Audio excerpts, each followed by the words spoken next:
Hi. Hi. ഞങ്ങൾ എവിടെ പോവാന്നറിയാവോ? ഞങ്ങൾ ആനനെ കാണാൻ പോവാം അല്ലേ?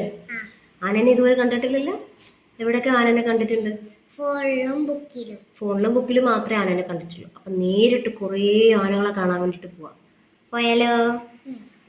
ഹായ് ഹലോ, എല്ലാവർക്കും നമ്മുടെ ഏറ്റവും പുതിയ വീഡിയോയിലേക്ക് സ്വാഗതം. നമ്മൾ ഇന്നും ഒരു ചെറിയ യാത്രയിലേക്കുള്ള തയ്യാറെടുപ്പിലാണ്. നേരം നട്ടുച്ചയാണ് കേട്ടോ. 12 മണിയായപ്പോഴാണ് ഞങ്ങൾ ഇന്നൊരു തീരുമാനത്തിലേക്ക് എത്തിയത്. എങ്ങോട്ട് പോകണം എന്നുള്ളൊരു ആലോചനയാണ് ഒരു യാത്രയ്ക്ക് പ്ലാൻ ചെയ്യുമ്പോൾ ഞങ്ങൾ ഏറ്റവും കൂടുതൽ അഫക്റ്റ് ചെയ്യുക എന്നുള്ളത്. അങ്ങനെ നമ്മളൊരു 12 മണി കഴിഞ്ഞപ്പോൾ വീട്ടിൽ നിന്ന് ഇറങ്ങിയിട്ടുണ്ട്. 1:30 ആയപ്പോഴേക്കും തൃശ്ശൂർ വന്നു. തൃശ്ശൂരിൽ നിന്ന് നമ്മൾ PWDയുടെ റെസ്റ്റ് ഹൗസിനോട് ചേർന്നിട്ടുള്ള ക്യാൻറ്റീനിൽ നിന്നാണ് ഭക്ഷണം കഴിച്ചത്. വളരെ നല്ല ഭക്ഷണമാണ് കേട്ടോ ഇവിടുത്തെ. ഭക്ഷണമൊക്കെ അടിപൊളിയാണ്. പക്ഷേ ബില്ല് കൊടുക്കണമെങ്കിൽ 1 മണിക്കൂറോളം നമ്മൾ ക്യൂ നിൽക്കേണ്ടതായിട്ട് വരും. അപ്പം ഞങ്ങൾ ഇന്ന് പ്ലാൻ ചെയ്ത് ഇറങ്ങിയിട്ടുണ്ടായിരുന്നത് കോടനാട് പോകണം എന്നായിരുന്നു. അവിടെ നമുക്ക് ഈ ആന പരിശീലന കേന്ദ്രമാണത്, അത് കാണാമെന്നൊക്കെ വിചാരിച്ചാണ് ഞങ്ങൾ ഇറങ്ങിയത്. ഏറെക്കുറെ നമുക്ക് അറിയാവുന്ന ഭാഗമൊക്കെ വിട്ട് കഴിഞ്ഞപ്പോൾ ഗൂഗിൾ മാപ്പ് ഇട്ടപ്പോഴേക്കും അതിൽ സെറ്റായി വന്നത് ഈ ഒരു സ്ഥലമായിരുന്നു. വണ്ടി പാർക്ക് ചെയ്യാൻ വേണ്ടി മാത്രം 25 രൂപ. ഞാൻ ചോദിച്ചു വേറെ ടിക്കറ്റ് ഉണ്ടോന്ന്. വേറെ ടിക്കറ്റ് മേളിലുണ്ട് ഇത്ര. കോടനാടേക്ക് പോകുന്ന അതേ റൂട്ടിൽ തന്നെയാണ് ഇതുള്ളത്. ഇതിന്റെ പേര് അഭയാരണ്യം എന്നാണ്. കാപ്രിക്കാട് എന്ന് പറയുന്ന ഒരു സ്ഥലമാണിത്. ഇത് മെയിനായിട്ട് ഒരു എക്കോ ടൂറിസം ആണ്. അതുപോലെ തന്നെ wild life rescue and rehabilitation centre കൂടിയാണ്. അപ്പൊ നമുക്ക് വൈൽഡ് ലൈഫിൽ ബന്ധപ്പെട്ടിട്ടുള്ള കുറച്ച് മൃഗങ്ങളെയൊക്കെ കാണാം എന്നുള്ള പ്രതീക്ഷയോട് കൂടിയിട്ടാണ് ഞങ്ങൾ അകത്തേക്ക് പോകുന്നത്. അപ്പൊ ഇനിയുള്ള കാഴ്ചകൾ നമുക്ക് ഒന്നിച്ച് കാണാം. അപ്പൊ എങ്ങനെയാ, പോവല്ലേ? തങ്കു എവിടെ? തങ്കു. ഒരു ചെറിയ ബട്ടർഫ്ലൈ പാർക്ക് നമ്മൾ കടന്ന് ചെല്ലുന്നത് കാപ്രിക്കാട് മിനി സൂവിലേക്കാണ്. ഇതിന്റെ ഉള്ളില് ഒരുപാട് മാനുകളൊക്കെ റെസ്ക്യൂ ചെയ്തിട്ടുണ്ട്, അല്ലെങ്കിൽ റീഹാബിലിറ്റേറ്റ് ചെയ്തിട്ടുണ്ട്. അപ്പൊ അതിന്റെ കാഴ്ചകളിലേക്കാണ് നമ്മൾ ആദ്യം കടന്നു ചെല്ലുന്നത്. ഏത് ഭാഗത്തേക്ക് ആദ്യം പോകണം എന്നുള്ളൊരു കൺഫ്യൂഷനിൽ മുന്നിൽ ഓടുന്ന ആളും ഒരുപാട് കൺഫ്യൂസ്ഡ് ആയിരുന്നു. എന്തായാലും ഈ ഭാഗങ്ങളിലൊക്കെ നമുക്ക് മാനുകളെ മാത്രമേ കാണാനുള്ളൂ. മാൻ അതുപോലെ തന്നെ മ്ലാവ്, ഇത് രണ്ടും മാത്രമേ ഈ ഒരു ഭാഗത്ത് ഉണ്ടായിരുന്നുള്ളൂ. ഗൂഗിളിലൊക്കെ പറയുന്നത് ഇവിടെ കരടി വരെ ഉണ്ട് എന്നുള്ളതാണ്. പക്ഷെ കരടിനൊന്നും നമുക്ക് കാണാനായിട്ട് പറ്റിയിട്ടില്ല. ഈ ഭാഗത്ത് കിടക്കുന്നത് മ്ലാവാണ്. അതുപോലെ തൊട്ടപ്പുറത്തെ സൈഡിൽ ഇവിടെ ഉള്ളത് നമ്മുടെ സാധാരണ പുള്ളിമാനൊക്കെ തന്നെയാണ്.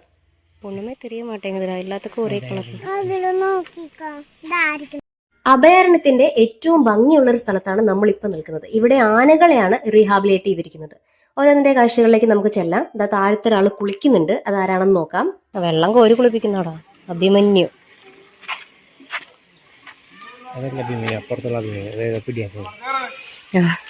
ഞാനീ ബോർഡ് വായിച്ചതാ.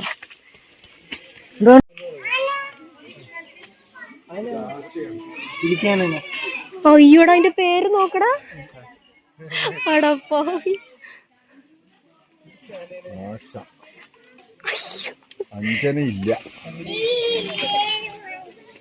അയ്യോ, അത് ഭയങ്കര കോയിൻസിഡൻസ് ആയിപ്പോയല്ലോ.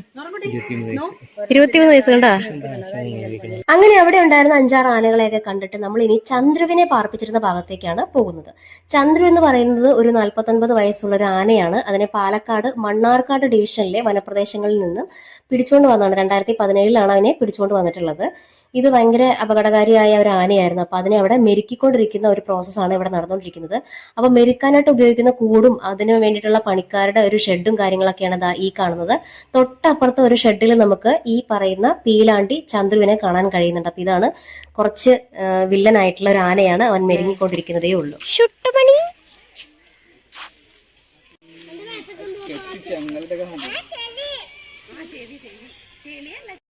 അങ്ങനെ ഇപ്പൊ നമ്മൾ എത്തുന്നത് ഒരു ചെറിയ ഏറുമാടം സെറ്റ് ചെയ്തിരിക്കുന്ന ഭാഗത്തേക്കാണ്. ഇവിടെ ഒരു ഔഷധ തോട്ടം എന്നാണ് പറയുന്നത്, പക്ഷെ ഔഷധങ്ങളൊന്നും എന്റെ കണ്ണിൽ പെട്ടില്ല.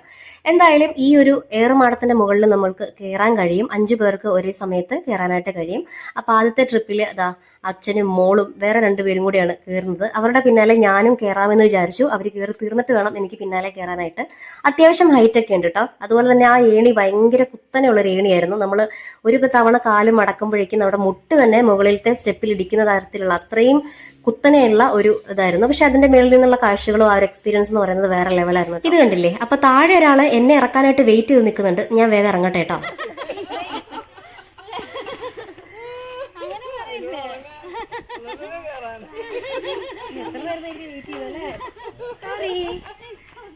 വീണ്ടും കയറി ഇതിനകത്തേക്ക്.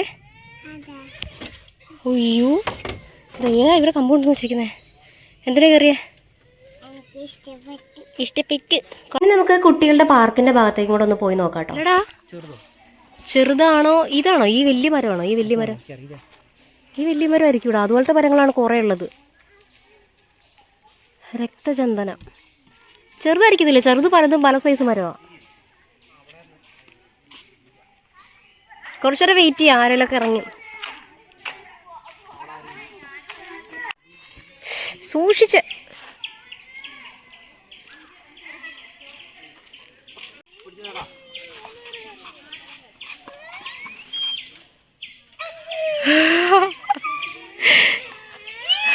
എടാ ഒത്തിരി ഇതിലാക്കല്ലേ.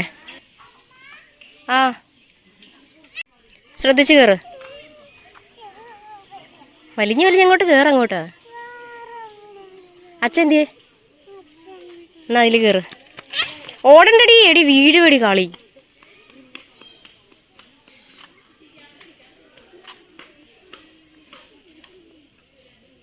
കയറിക്കോ.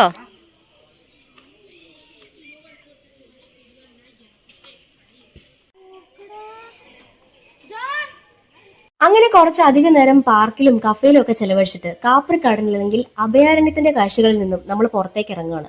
ക്രിസ്മസിന് തൊട്ട് മുൻപത്തെ ദിവസമാണ് നമ്മൾ വന്നിട്ടുണ്ടായിരുന്നത്. അതുകൊണ്ടാണ് ഇത്തരം കാഴ്ചകളൊക്കെ നമുക്ക് അവിടെ കാണാനായിട്ട് കഴിയുന്നത്. ബഡ്ഡിംഗ് ആണോ? ഒരു ചെമ്പരത്തി, 2 സൈസ് പൂ. ക്രിസ്തുമസിന്റെ തൊട്ട് തലേ ദിവസമായിരുന്നു നമ്മുടെ യാത്ര എന്നതുകൊണ്ട് തന്നെ യാത്രയിൽ പലയിടങ്ങളിലും ഇതുപോലെ പള്ളികളിൽ നിന്നുള്ള പ്രദക്ഷിണങ്ങളൊക്കെ നമുക്ക് കാണാനായിട്ട് കഴിഞ്ഞു. ഇനി നമ്മൾ ഇന്ന് പോകുന്നത് എങ്ങോട്ടാണെന്നറിയാമോ? ഞങ്ങൾ കുറേ കാലങ്ങളായിട്ട് ആഗ്രഹിച്ച് ഇങ്ങനെ ഇരുന്നിരുന്ന ഒരു സ്ഥലത്തേക്കാണ് നമ്മൾ ഇന്ന് വന്നിട്ടുള്ളത്. ഇത് നമ്മുടെ ഇന്റർനാഷണൽ എയർപോർട്ടിന്റെ പിൻഭാഗമാണ്. അതുപോലെ ടേക്ക് ഓഫും ലാൻഡിങ്ങും ഒക്കെ നമുക്ക് നല്ല ക്ലിയർ ആയിട്ട് കാണാൻ കഴിയുന്ന ഒരു ഏരിയ ആണ് ഇത്.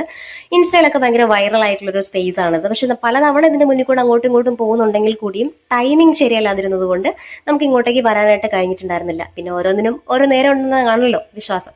അങ്ങനെ എനിക്ക് എൻ്റെ ലൈഫിൽ ഏറ്റവും ഇഷ്ടമുള്ളൊരു കാഴ്ചയ്ക്ക് വേണ്ടിയാണ് ഞാൻ ഇങ്ങനെ വെയിറ്റ് ചെയ്ത് നിൽക്കുന്നത്. ഇത്രയും ഞാൻ ആഗ്രഹിച്ച് കാണുന്ന മറ്റൊരു കാഴ്ച ഉണ്ടോ എന്ന് ചോദിച്ചു കഴിഞ്ഞാൽ തൽക്കാലം വേറൊന്നുമില്ല. അതുകൊണ്ട് തന്നെ ക്ഷമ നശിച്ചിട്ടും ഇല്ലാത്ത ക്ഷമയെ കടം മേടിച്ചിട്ടാണ് ഞാനിവിടെ നിന്നുകൊണ്ടിരിക്കുന്നത്. അങ്ങനെ ഒരുപാട് നേരം വെയിറ്റ് ചെയ്ത് നമ്മൾ സാധാരണ ഇതിന്റെ മുൻവശത്ത് നിന്നാണ് കാണാറുള്ളത്. ഇത്തവണയാണ് നമ്മൾ പിന്നിലേക്ക് വന്നത്. എല്ലാവരും അക്ഷമരാണ്. കുറേ നേരം വെയിറ്റ് ചെയ്തിട്ട് നമുക്കിപ്പോ അങ്ങ് ദൂരെ ഒരു വിമാനം വരുന്നുണ്ട്. ഇനി നമുക്ക് അതിന്റെ കാഴ്ചകളിലേക്ക് പോവാം. എടാ അത് നേരത്തെ താഴെ ഇറങ്ങും.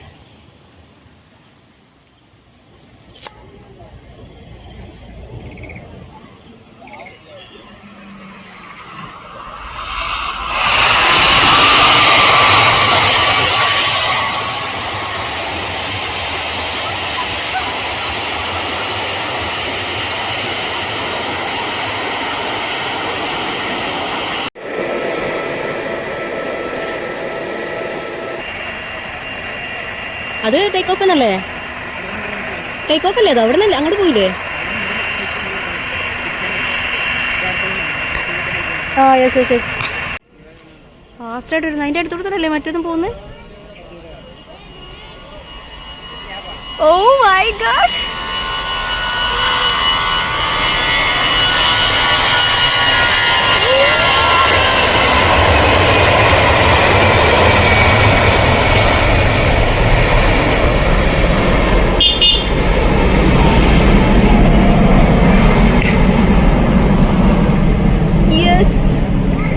പൊങ്ങിടാ.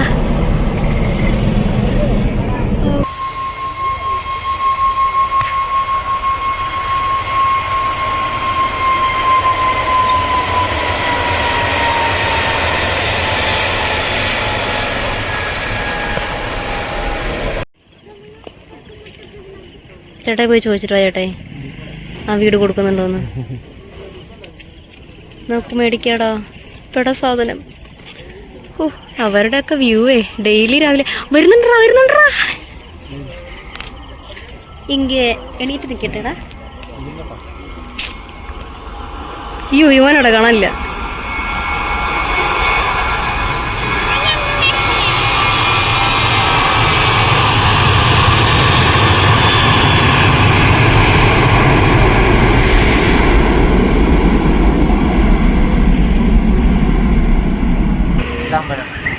അമ്പലം. ഇത്രയും കാലം ഈ ഭാഗങ്ങളിലൊക്കെ വന്നു നിന്നിട്ടാണ് വിമാനം എണ്ണിക്കൊണ്ടിരുന്നത്. അന്നൊന്നും കാണാത്ത കാഴ്ചകളാണ് ഇന്ന് നമ്മൾ കണ്ടത്. അതുപോലെ രാവിലെയും വൈകിട്ടും ഞാൻ കടന്നു പോകുന്ന റൂട്ടാണ് ഇത്.